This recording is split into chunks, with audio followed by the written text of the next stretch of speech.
ఇంకోసారి చెయ్యను ఎక్కడ అను ఏం చేయవు ఏది దేనికి సంబంధించి మత మార్పిళ్లకు సంబంధించిన కరపత్రాలు ఎక్కడ పంచను అర్థమేదా తప్పైందని ముక్కు భూమి రాయి ముక్కు భూమి రాయి మంచిగా రాయి ముక్కు భూమికి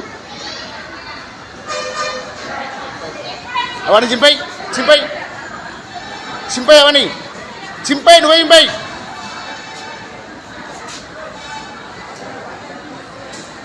కవర్ దిగి చింపై మొత్తం చింపై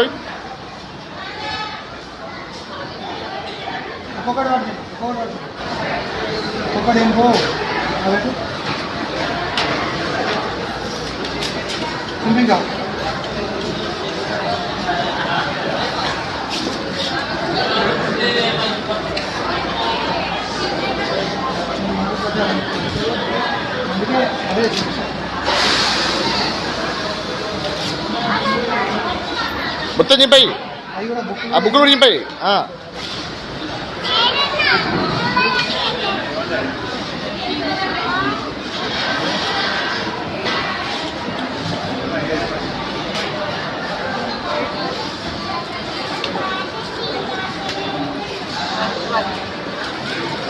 చెంపలు వేసుకొని ఇక్కడ 2 నిమిషాలు ఉండదు ఇక్కడ జంప్ ఇక్కడ లేదా రసం లేదురా అలే డస్ట్బిన్ లేడీ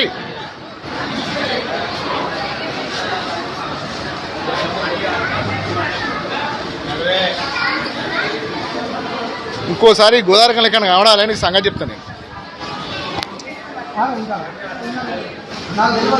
నేను పంపిస్తాను ఎవరు నాకు ఫోన్ ఇవ్వాలంటే నేను పంపిస్తాను లంచ కథలు లేకపోతే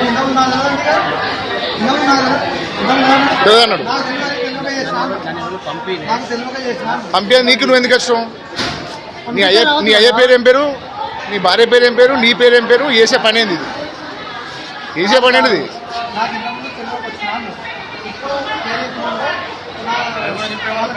అవి కార్డులాటవని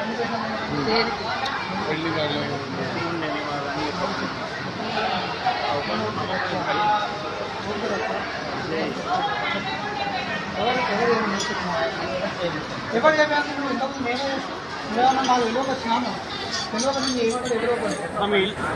ఎక్కడ ఉంటావు అసలు బెల్లంపల్లి అట బెల్లంపల్లి ఎక్కడ బెల్లంపల్లి పక్కకుండా ఎక్కడ అడ్రస్ లేదా లోపల అంటే ఆ ఊరు లేదా నగర్ ఎక్కడ బెల్లంపల్లి ఉన్నది లోపల మీ ఇంటికి నంబర్ లేదా మీ ఇంటికి నంబర్ లేదా మరి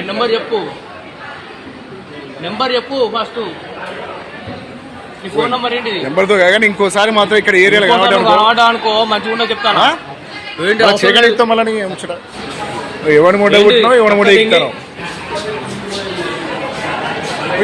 బస్ देंगे सका देंगे పిలువు चल देंगे నుంచి పో దెబ్బలింటో వాళ్ళు వేస్తాడు పో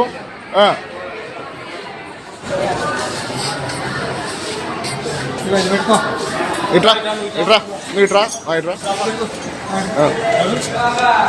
పెట్టుకో బట్టి పెట్టుకో జై శ్రీరామ్ అను అను గట్టిగా జై శ్రీరామ్ చెంపలు వేసుకొని దెంగ కొంచెం గట్టిగా వేసుకో పగడు గట్టిగా వేసుకో గట్టిగా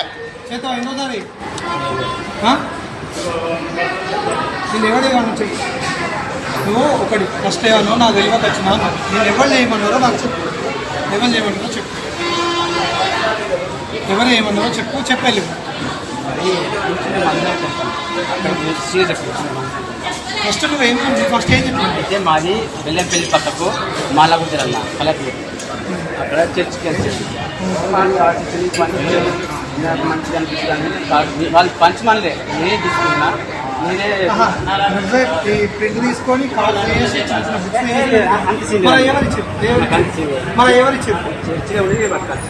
చర్చి అంటే ఎక్కడ చర్చి మందికి ఇద్దామని ఇదంతా ప్లానింగ్ తోటి వచ్చి నువ్వు తెలియకుండా వచ్చినా నాకు ప్లానింగ్ తోటి కార్డ్స్ ఇవన్నీ కొట్టించి కార్డ్స్ కూలి పని చేస్తాను చింపినా అని చింపి పడేసాం, చింపేసి చింపి పడేపిస్తాం. వాళ్ళకి అవి వాళ్ళకి ఫ్యామిలీ కార్డ్. ఫ్యామిలీ కార్డ్ ఇక్కడ కదా, దానికి కూడా అదే బొమ్మ పెట్టింది. ఇదేంది ఇదే బొమ్మ అది పెట్టిండు, అది పెట్టుకున్నాడు, అది చేసుకున్నాడు. నీ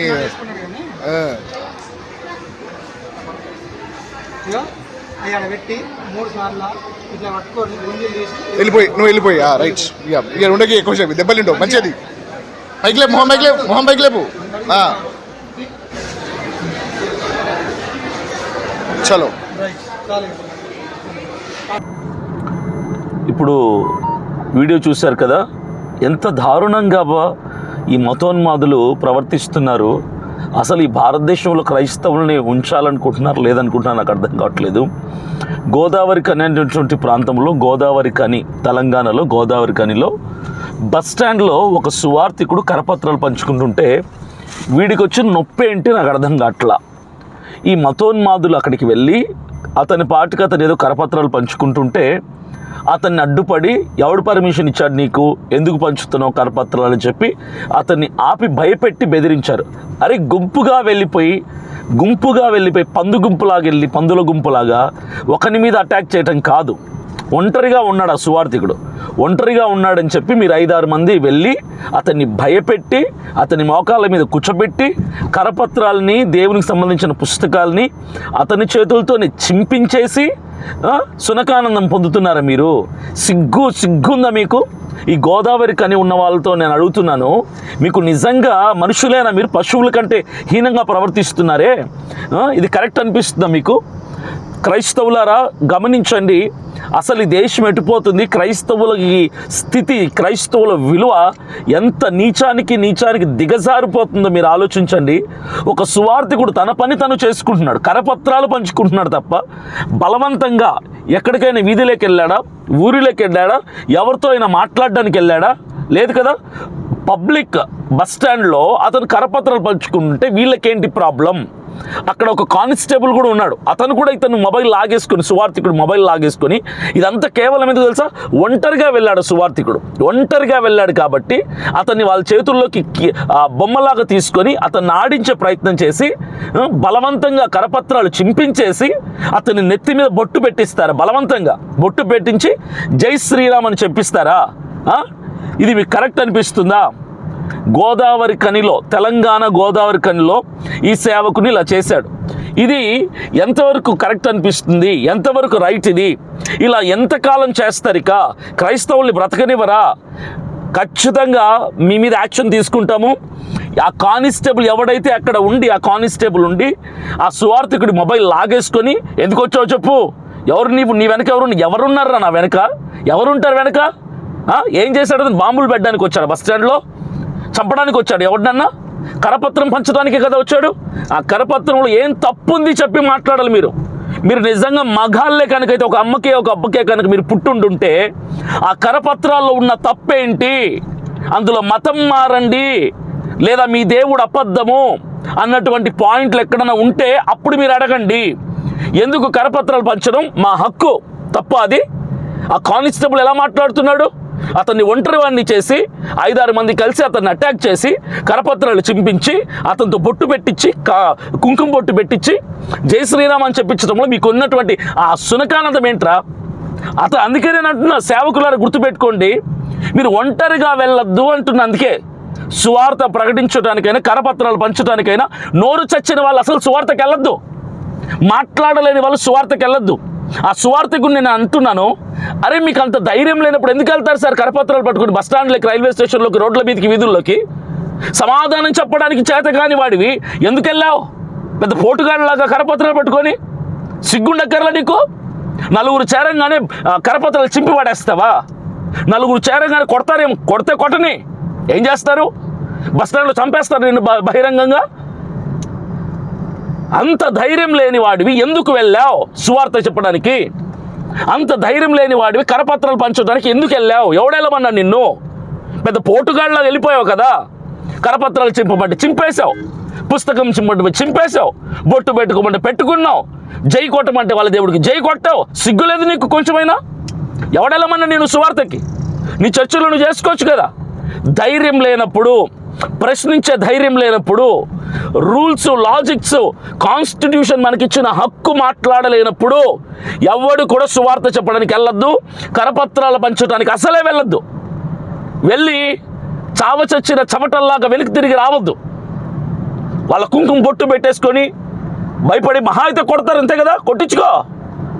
నువ్వు కరపత్రాలు పట్టుకొని బైబిల్ పట్టుకొని ఎప్పుడైతే రోడ్డు మీదకి వెళ్ళావో అప్పుడే డిసైడ్ అయిపోవాలి. నువ్వు కొట్టినా తన్నినా ఏం చేసినా సరే నా దేవుణ్ణి నేను విడిచిపెట్టను అని ఒప్పుకునగలిగితే, ఆ ధైర్యం ఉండగలిగితే అప్పుడు వెళ్ళాలి. ఏం చేద్దాం ఇలాంటి వాళ్ళు, ఇలాంటి మతోన్మాదులు ఏం చేద్దాం? రెచ్చిపోతున్నారు. ఒక్క చోట కాదు, 2 చోట్ల కాదు, ప్రతిరోజు ఇలాంటిది ఒక సంఘటన జరుగుతూనే ఉంది.